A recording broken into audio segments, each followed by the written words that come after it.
Modulus Educate. Dear students, welcome to my YouTube channel Modulus Educate. আজি আমি এইছো নতুন এটা ভিডিও লৈ ইয়াৰ আগত আমি অনুশীলনী 7.1 ৰ 4 নম্বৰ প্ৰশ্নলৈকে সমাধান কৰিছিলো 5 নম্বৰ প্ৰশ্নটো এটা চিত্ৰত দি আছে চিত্ৰটো তেনেকুৱা কোশ্চেন পৰীক্ষাত নাহে মোটামুটি এই কাৰণে আৰু এটা তোমালোকে কৰিব পাৰিবা 4 নম্বৰ প্ৰশ্ন কৰিব পাৰিলে 5 নম্বৰটো কৰিব পাৰিবা এতিয়া আমি 6 নম্বৰ প্ৰশ্নৰ পৰা কৰিম 6 নম্বৰ প্ৰশ্নত কি কৈছে এটো চোৱা 6 নম্বৰ প্ৰশ্ন কৈছে তলৰ বিন্দু বিলাকে যদি চতুৰ্ভুজ গঠন কৰে ইয়াতে বিন্দু দি আছে চাৰিটা বিন্দু দি আছে তাৰ চতুৰ্ভুজক তো তাৰ শীৰ্ষবিন্দু চাৰিটাই থাকে কোৱাছে কি চাৰিটা বিন্দু দি আছে তেনে হলে হে চতুৰ্ভুজৰ স্বৰূপ নিৰ্ণয় কৰা তাৰ স্বৰূপ মানে কি চতুৰ্ভুজটো কেনে ধৰণৰ আৰু তোমাৰ উত্তৰ সাপেক্ষে কাৰণ দাঙি ধৰা কি কাৰণত হেতু তুমি যদি চতুৰ্ভুজটো আয়ত হয় বা বৰ্গ হয় বা সমান্তৰিক হয় যেটো হ'ব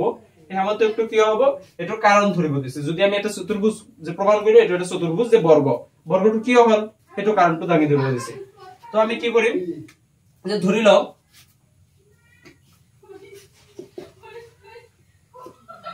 ধৰা হল a -1 -2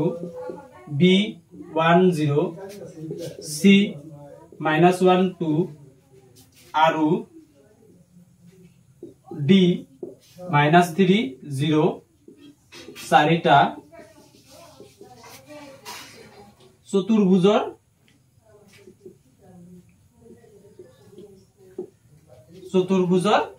শীৰ্ষবিন্দু বা বিন্দু বুলি দিলো বিন্দু একেটা হল চতুৰ্ভুজৰ বিন্দু তো আমি ইয়াৰ পৰা x1 x2 x3 x4 লৈকে ওলাব তো আমি কি কৰিম x1 x2 ইমান লিখি নাথাকো তো আমি কি কৰিম যদি চতুৰ্ভুজ হয় যে এনেকুৱা চতুৰ্ভুজ এনেকুৱা চাৰিটা আছে যে a b c d চাৰিটা বাহু তো কি হ'ব যদি চতুৰ্ভুজ হয় আমি কি ওলাম দূৰত্ব কি ওলাব ab ওলাব bc ওলাব cd ওলাব ad ওলাব এই চাৰিটা দূৰত্ব ওলাব তো আমি চাৰিটা দূৰত্ব ওলাম মানে বাহুটো দূৰত্ব মানে বাহুটোৰ যোগ কিমান ab bc cd এনেকে ওলাম আমি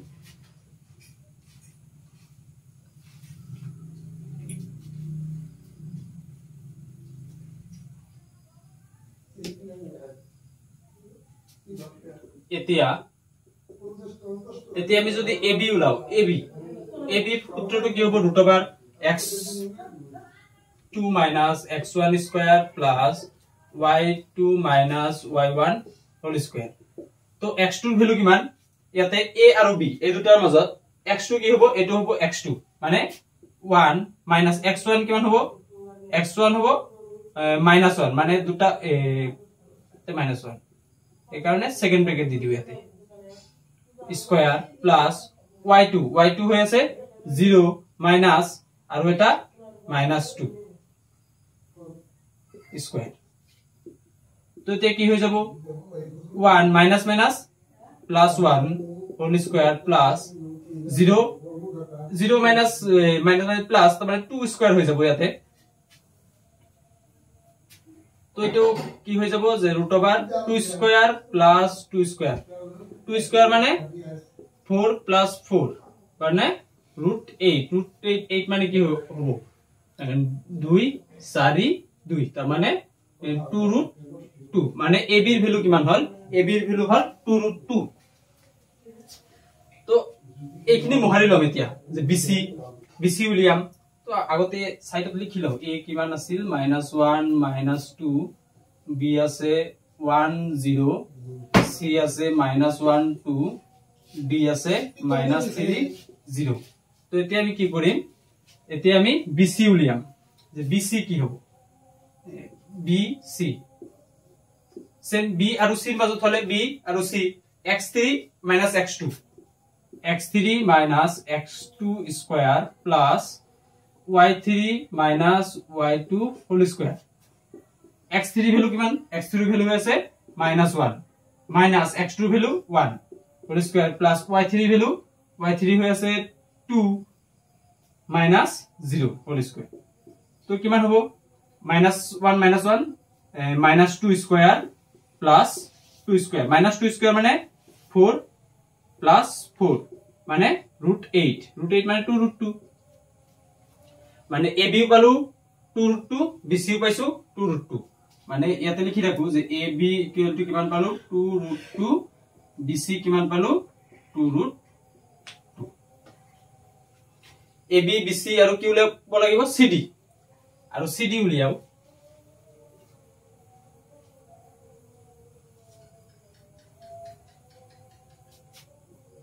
CD C আৰু D মাজত C আৰু D তেনে হ'ব x4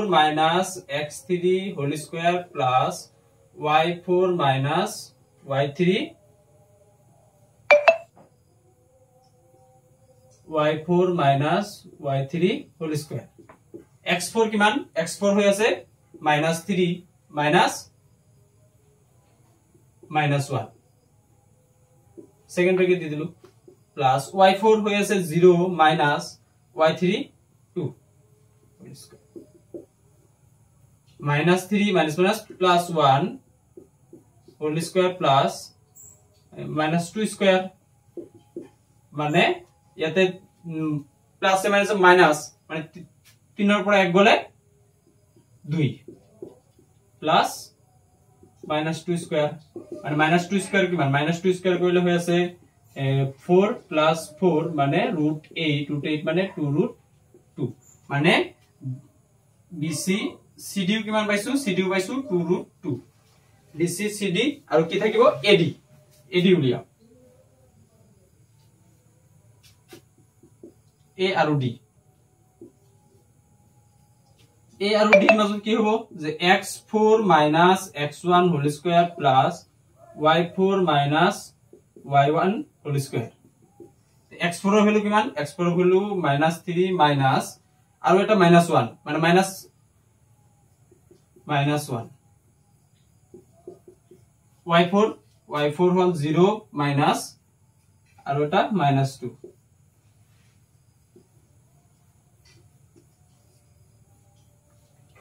কিমান হ'ব -3 plus 1 whole square plus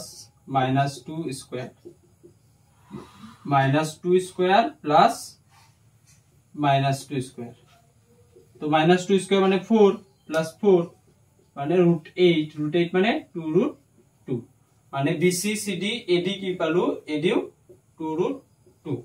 মানে কি পাইছো BC CD AD মানে চাৰিটা বাহুই সমান মানে কি পাইছো AB যিমান হৈছে BC CD আৰু AD সমান হৈছে সমান মানে কি চাৰিটা বাহু সমান হলে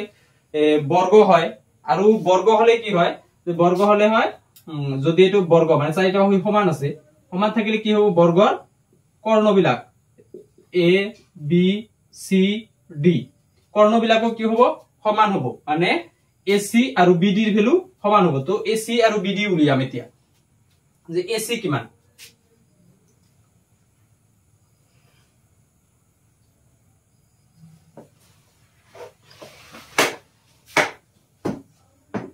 আকৌ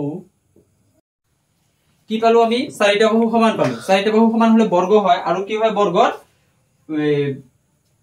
কৰ্ণবিলাক সমান কৰ্ণ কি কি আছে AC তো AC উলিয়াম আমি AC কি হ'ব √A আৰু C A হলে x3 - x1 whole square plus y3 y1 whole square তো x3 কিমান x3 হৈ আছে -1 আৰু x1 -1 তো -1 plus +1 হৈ গল plus y3 হৈ আছে 2 minus y1 -2 minus আৰু এটা মাইনাস মানে +2 হৈ গল মানে ইয়াতে কিমান হৈ গল প্লাস ও মাইনাস কাটাত মানে 0 plus 2 মানে 2 স্কয়ার মানে 2 plus 2 মানে 4 স্কয়ার মানে 4 আৰু BD উলিয়াম BD কি হ'ব B আৰু D হলে x4 - x2 whole square plus y4 - y2 whole square x4 কিমান -3 minus x2 হৈ আছে 1 whole square plus y4 হল 0 minus 0 তো ইয়াতে কি 0 মানে 0 তো 0 হৈ গল মাইনাস প্লাস মানে -4 স্কয়ার মানে কি 4 অর্থাৎ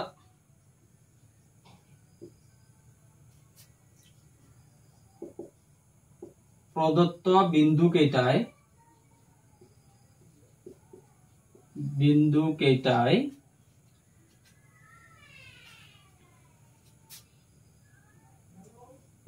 এটা বর্গ গঠন করে এটার সমাধান হইব 6 নম্বৰ প্ৰশ্নত তিনিটা কোশ্চেন দি আছিল তো তিনিটা প্ৰশ্নৰ এটা সমাধান কৰিলো আমি বাকি দুটা সেম একে ধৰণৰ তোমালোকে এই দুটা কৰিবা নিজে যদি কিবা প্ৰবলেম পোৱা তেনেহলে কমেন্টত জনাবা তো এতিয়া আমি 7 নম্বৰ প্ৰশ্নলৈকে আহিম 7 নম্বৰ প্ৰশ্নত কি কৈছে চোৱা 7 নম্বৰ প্ৰশ্নত কৈছে 2 -5 আৰু -2 9 বিন্দু দুটাৰ পৰা সমদূৰত্ব x অক্ষৰ ওপৰত থকা বিন্দুটো নিৰ্ণয় কৰা x অক্ষৰ ওপৰত থকা বিন্দুটো নিৰ্ণয় কৰিব দিছে তো x অক্ষৰ বিন্দু স্থানাঙ্ক কি হয় x অক্ষৰ পৰা দূৰত্ব যে আমি যদি ধৰি লও ধৰা হল p x অক্ষৰ পৰা দূৰত্ব কৈছে x অক্ষৰ স্থানাঙ্ক কি হয় 0 x অক্ষৰ স্থানাঙ্কটো হল x0 আৰু y অক্ষৰ হলে 0y তো ধৰি লও p x0 বিন্দুটো a 2 -5 আৰু -2 9 বিন্দু দুটাৰ পৰা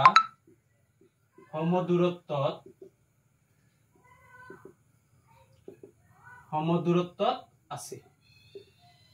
যদি সমদূৰত্বত থাকে যদি এনেকুৱা হয় যে a b আৰু ইয়াতে আছে p তেনেহলে কি হ'ব ap আৰু bp সমান হ'ব মানে সমদূৰত্বত একে দূৰত্বত আছে এই বিন্দুটো p বিন্দুটো তো আমাৰ p বিন্দুৰ স্থানাঙ্ক ওলাব দিছে p বিন্দুটো কি হয় হেতু ওলাব দিছে তো আমি কি হ'ব যদি সমদূৰত্ব থাকে তেনেহলে কি হ'ব যেতেকে ap = কি পাম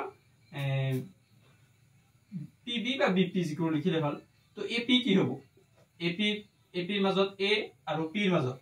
তে কি হ'ব যে x2 - ap মানে এটো x যদি x টা আগত লিখো যে x2 - x1 বা x1 - x2 যিকোনো লিখিলে হল x1 কি হ'ব যে x minus x2 কি 2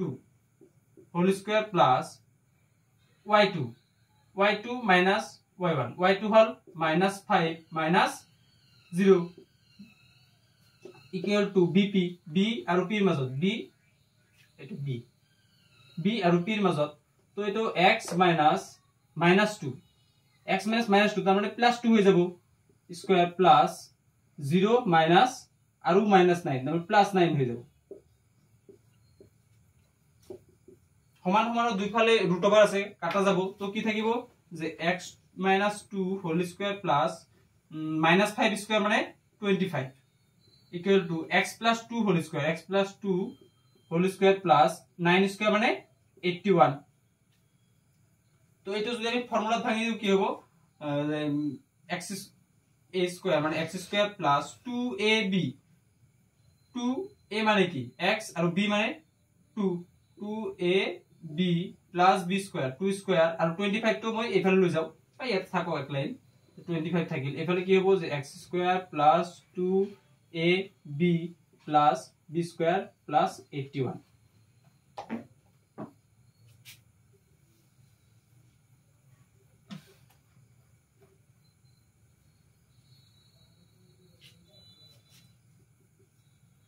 দুইফালে x স্কয়ার আছে কাটা গল থাকিল কিমান 2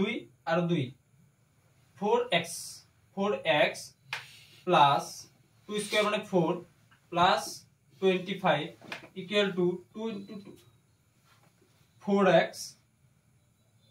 প্লাস ও সরি এটো ভুল হৈছে ইয়াতে মাইনাস হ'ব লাগিছিল মানে a - b whole square a square - 2ab ইয়াতে মাইনাস হ'ব তো ইয়াতে কি হ'ব -4x এফালে কি হল 4x plus 4 plus 81 তো এইফালে কি থাকিব যে -4x আছে -4x থাকিল এই 4x এইফালে লৈ আহিলো তো -4x হৈ গল আৰু ইয়াতে কি হল যে 4 আৰু 81 প্লাস কৰিলে 85 আৰু ইয়াতে এইফালে 4 আৰু 25 যোগ কৰিলে হ'ব 29 তো ইয়াৰ পৰা এটো প্লাস আছে এইফালে গলে -29 হৈ গল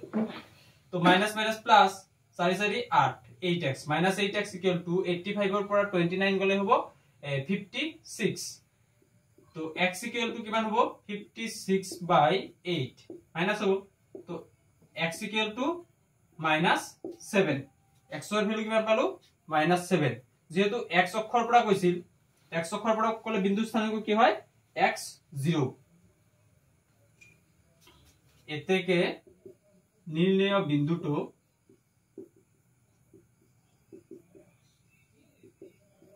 বিন্দুটো হল কি হবো x0 তার মানে -7 0 এতিয়া আহিম আমি পৰৱৰ্তী প্ৰশ্ন 8 নম্বৰ প্ৰশ্নলৈ 8 নম্বৰ প্ৰশ্নত কি হৈছে চোৱা যে y ৰ হেই মান নিৰ্ণয় কৰা যাৰ বাবে p 2 3 আৰু q 10 y 10y বিন্দু দুটাৰ মাজৰ দূৰত্ব 10 একক হয় মানে কি কোৱা আছে যে দুটা বিন্দু আছে p আৰু q দুটা বিন্দু ইয়াতে p আৰু q আছে এই দুটাৰ মাজৰ দূৰত্ব কিমান কৈছে 10 তো ইয়াৰ পৰা কি কৈছে এই মাজৰ দূৰত্ব 10 আছে তো কি কৈছে যে y ৰ ভ্যালু ওলাব দিছে বিন্দু দুটা দিয়া আছে তো আমি কি জানো দুটা দূৰত্ব সূত্ৰ বহাই দিও তো ইয়াত অলপ সুবিধাৰ কাৰণে x1 x2 লিখি লও x1 কিমান হ'ব 2 y1 -3 x2 10 y2 y এতেকে বা এতিয়া pq ইকুয়াল টু কিমান কোৱা আছে 10 তো কি হ'ব pq দূৰত্বটো কি হ'ব √x2 - x1 whole square plus y2 - y1 whole square equal to 10 তো x2 কিমান x2 আছে 10 minus x1 2 whole square plus y2 y minus আৰু এটা -3 মানে +3 হৈ যাব ইকুয়াল টু 10 তো কি হয় √টো যদি আমি সমান সমানৰ এফালে লৈ যাও তেনহলে কি হ'ব স্কয়ার হৈ যাব তো কি ইয়াতে কি থাকিব 10 - 2 মানে 8 স্কয়ার প্লাস ইয়াতে y + 3 হোল স্কয়ার মানে a + b হোল স্কয়ার মানে a square plus 2ab + b square equal two 100 হৈ যাব আমি স্কয়ারটো এফালে লৈ গৈছো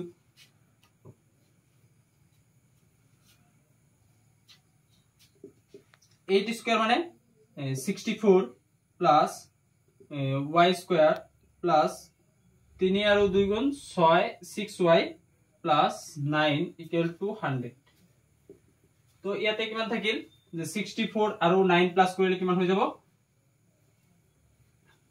y square plus 6y equal to 100 minus 64 plus 9 তেনেহলে হৈ যাব 73 মাইনাস 73 তো y square equal two y square plus 6y equal to কিমান হ'ব 73 হলে 27 তো y square plus 6y minus 27 equal to 0 তো আমি 27 অক যদি ভাঙি লও 27 অক 3 ৰে যাব 9 আৰু 3 ৰে 9 তো আমাৰ বনাব লাগে 6 3 3 9 9 - 3 y square plus 9y minus 3y minus 27 equal to 0 তো এই দুটাৰ পৰা কমন আহিব y থাকিল কিমান y plus 9 আৰু এই দুটাৰ পৰা কমন আহিব -3 y plus 9 equal to 0 তো ইয়াৰ পৰা কি লিখিব পাৰো y plus 9 into y minus 3 equal to 0 therefore y plus 9 equal to 0 or y minus 3 equal to 0 y equal to minus 9 নাইবা y equal to 3 তো y এর ভ্যালু কিমান হবে -9 নাইবা 3 হৈ যাব এতিয়া হিম পৰৱৰ্তী প্ৰশ্নলৈ পৰৱৰ্তী প্ৰশ্নত কি কৈছে যদি q 01 বিন্দুটো p5 - 3 আৰু r x6 ৰ পৰা সমদূৰৱৰ্তী তেন্তে x ৰ মান উলিওৱা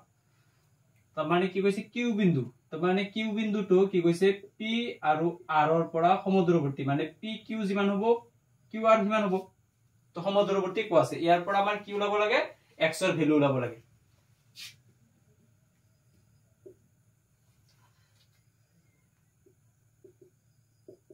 ইয়াত q01 বিন্দুটো p5 - 3 আৰু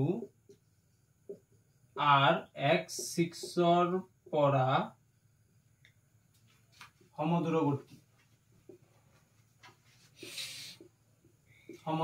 সমদূৰৱৰ্তী হলে কি হ'ব যদি সমদূৰৱৰ্তী হৈ যায় যেনেকুৱা ইয়াতে কিউ আছিল ইয়াতে পি আছিল আৰু P Q equal to Q R P Q equal to Q R P Q P আৰু কিউ ৰ মাজত তো কি হ'ব যে 5 - 0 whole square plus -3 - 1 whole square equal to Q আৰু r ৰ মাজত এই দুটাৰ মাজত হলে x - 0 whole square plus 6 - 1 whole square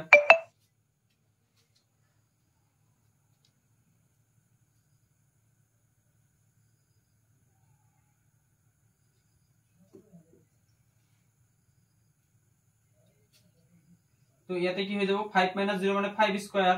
plus minus minus plus তো -4 স্কয়ার স্কয়ার রুট ওভার দুই ফালে আছে তো রুট ওভার তো কাটি দিও তো কিমান থাকে 5 স্কয়ার প্লাস রুট ব্র্যাকেট দিলু আৰু minus minus plus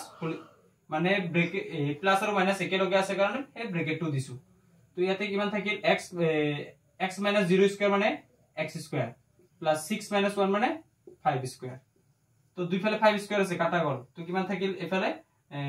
x square equal two 60 লিখিব পাৰো তো x ইকুয়াল টু কিমান হ'ব প্লাস মাইনাস 4 তার মানে রুট ওভার হলে কিমান হ'ব 16 রুট ওভার উলালে 4 x এর ভ্যালু কিমান হৈ গল প্লাস মাইনাস 4 তার মানে হয় প্লাস 4 হ'ব নহলে মাইনাস 4 হ'ব x এর ভ্যালু যেহেতু কি হল প্লাস মাইনাস 4 যদি আমি প্লাস 2 ধৰি লও তেনে হলে বিন্দুটোৰ স্থানাঙ্ক কি হ'ব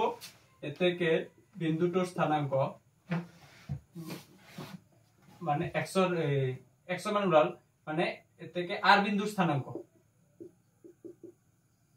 r বিন্দুৰ স্থানাঙ্ক হ'ব কিমান আছে x6 মানে 4 6 মানে প্লাস 2 ধৰিলো 4 6 r বিন্দুৰ স্থানাঙ্ক আমাক আৰু কি কৈছে যে qr আৰু pr উলাব লাগে এতেকে pr কি হ'ব p আৰু r ৰ মাজত এটো p আৰু r মানে এটো p আৰু r এটো যদি x1 আৰু এটো x2 বুলি ধৰি লও তেনে হলে কি যাব ফৰ্মুলাটো আৰু নিলিখো বাৰে বাৰে তো কি হ'ব 5 - 4 whole square plus -3 - 6 whole square মানে কিমান হ'ব 5 ৰ পৰা 4 গলে 1 square plus minus minus plus তো -9 স্কয়ার 1 স্কয়ার মানে 1 আৰু 9 স্কয়াৰ মানে 81 মানে ৰুট 82 গুলালে উলিয়ালে কিমান হ'ব 82 গুলালে হ'ব 2 দি গলে 41 মানে 82 এ থাকিব এটো আৰু কি কৈছে qr আৰু pr তো pr প্ৰথম হৈছে qr টো উলিয়ালো q আৰু r ৰ মাজত এই q আৰু r মানে 4 - 0 স্কয়ার প্লাস 6 - 1 স্কয়ার 6 - 1 স্কয়ার তো 4 - 0 মানে 4 স্কয়ার মানে 16 প্লাস 6 - 1 মানে 5 স্কয়ার মানে 25 তো 16 আৰু 25 প্লাস কৰিলে কিমান হ'ব 1 5 আৰু 6 যোগ কৰিলে 11 আৰু 2 3 4 41 ৰুট 41 qr পালো ৰুট 41 আৰু pr পালো ৰুট 82 এতিয়া হেম পৰৱৰ্তী প্ৰশ্ন মানে অনুশীলনীৰ অন্তিমটো প্ৰশ্ন কি কৈছে 10 নম্বৰ প্ৰশ্নত কৈছে x আৰু y ৰ মাজত সম্পৰ্ক উলিওৱা যাতে xy বিন্দুটো 36 আৰু -34 বিন্দু দুটাৰ পৰা সমদূৰৱৰ্তী হয় x আৰু y ৰ মাজত সম্পৰ্কটো ওলাব দিছে তাৰ মানে কি কৈছে এই বিন্দুটো এই দুটাৰ সমদূৰৱৰ্তী মানে এই বিন্দুটোৰ মাজত আছে মানে আমি যদি ধৰি লও এটো p আৰু এটো q আৰু r বা যদি আমি ধৰি লও যে let pxy বিন্দুটো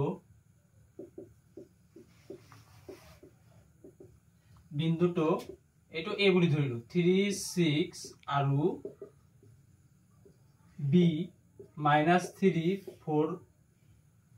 ৰৰ পৰা সমদূৰৱৰ্তী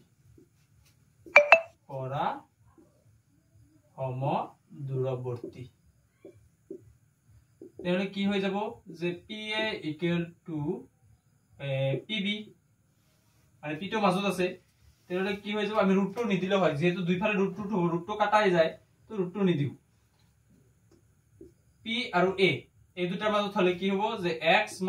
3 whole square plus y - 6 whole square আৰু এই দুটাৰ মাজত তেনে হ'ব x minus আৰু minus 3 তাৰ মানে plus 3 হৈ যাব যে x plus 3 whole square plus y minus 4 whole square তো ইয়াতে কি হল যে x minus 3 whole square যদি আমি এটা ফর্মুলা ভাঙি দিও তে a square minus 2ab plus b square b মানে 3 square plus a to y মানে y square plus 2ab plus b square আৰু এটো সেম ভাঙি দিলু x square plus 2ab plus b square plus আৰু এটো ভাঙি দিও y square plus 2ab plus b square এটো সরি এটো মাইনাস হ'ব plus b square মানে 4 square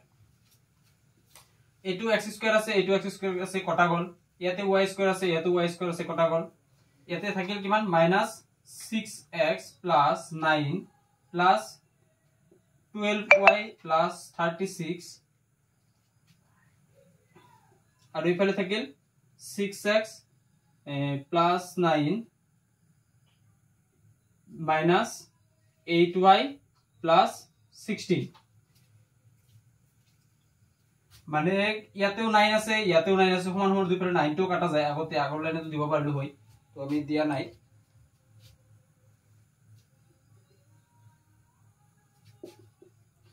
তো ইয়াতে কিমান থাকিল যে আছে -6x তো ইয়াতেও এইফালে আছে -6x তো 6x তো এইফালে লৈ আইলে -6x হৈ যাব আৰু আছে 12y 12y এইফালেও আছে -8y - তো এইফালে আহিলে +8y হৈ গল আৰু কি আছে ইয়াতে 36 +36 আৰু এইফালে নাই এইফালৰ পৰা আছিল 16 এইফালে আহিলে -16 হৈ যাব ইকুৱেল টু 0 তো মাইনাস মাইনাস প্লাস মানে -12x আৰু এই দুটা প্লাস কৰিলে +20y প্লাস 36 ৰ পৰা 16 গলে 20 ইকুৱেল টু 0 মানে সম্পৰ্ক আমাৰ এইটোৱে এই সমীকৰণ আহি গল এই সমীকৰণটো x টো যেটো প্ৰথম আছে এটো প্লাস কৰি দিলে 12 মাইনাস দিলে ইনটু কৰি দিলে 12x - 20y plus -20 equal to 0 এইটোই সমাধান মানে সম্পৰ্ক এটো সম্পৰ্ক কৰা বলছে x আৰু y এৰ মাজত মানে এটো এটা সমীকৰণ পাই গলো যে 12x - 20y - 20 ইকুৱেল টু 0 আজি আমি অনুলনি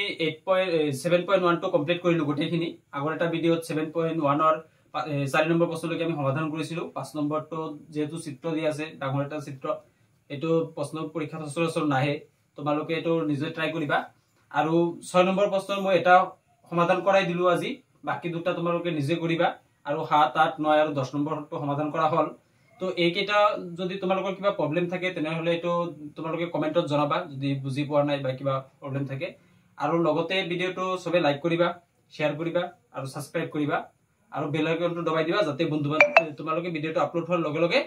গম পোৱা যে ভিডিওটো আপলোড হৈছে থ্যাংক ইউ